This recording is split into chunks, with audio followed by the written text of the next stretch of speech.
Detective Claire Rowan had seen enough ledgers in her years on the force to know they usually told stories of money, numbers, dates, receipts.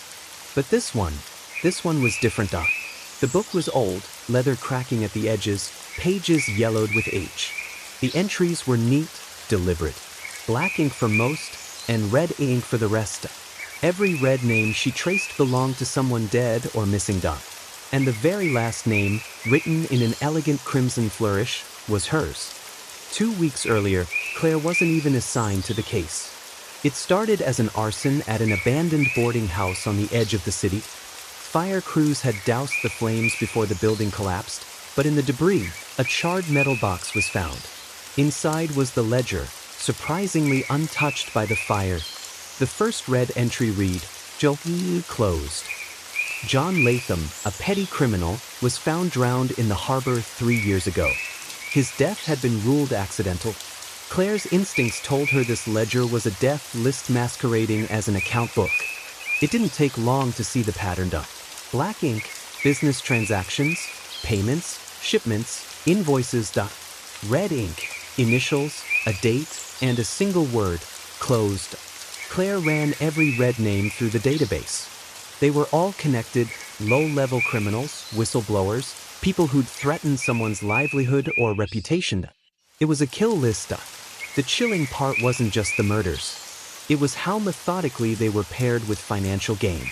Every death meant profit for the same small business, Barrow and Company. Imports. Barrow and Company was run by a man named Lucian Barrow, polished, generous, and impossible to pin down. When Claire interviewed him, he smiled warmly, poured her tea, and feigned shock at the ledger. "I keep clean books, detective. If that's mine, it's a forgery."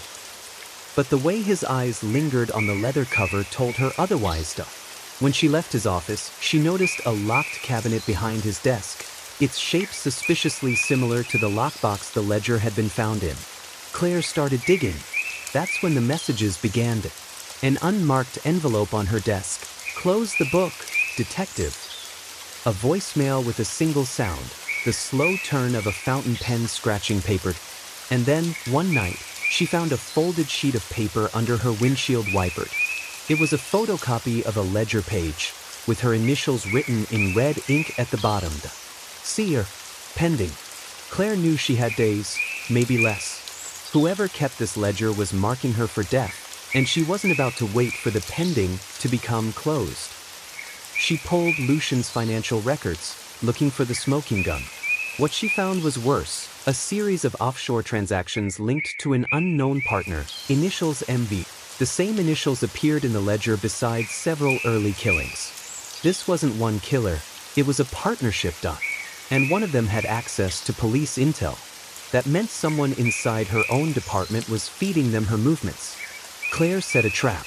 She leaked a false lead into the department's secure channel, a scheduled arrest at an abandoned dock. Then she waited. That night, a black sedan rolled into the dockyard. 2 men stepped out, Lucian Barrow and Michael Vance, a disgraced ex-detective. They were armed, careful, and clearly expecting her to be alone. But the moment they crossed the threshold, floodlights snapped on. Armed officers surrounded them. Lucian tried to run. Michael reached for his gun. Both were taken down. Back at the station, the confiscated ledger was placed in an evidence bag. The last entry still stared up at Claire in that precise, red handwriting. "See, pending." She couldn't bring herself to touch it. Lucian refused to speak. Michael smirked and said only one thing before being led away. "You'll never erase the ink." Lucian Barrow was charged with 8 murders. Michael Vance faced 5. Investigators believe there are dozens more victims whose names never made it into the book. Claire survived, but she keeps the ledger's copy in her desk drawer, not as a trophy, but as a warning. Because if she's right, someone out there still writes in red, and the next entry could be anyone's name.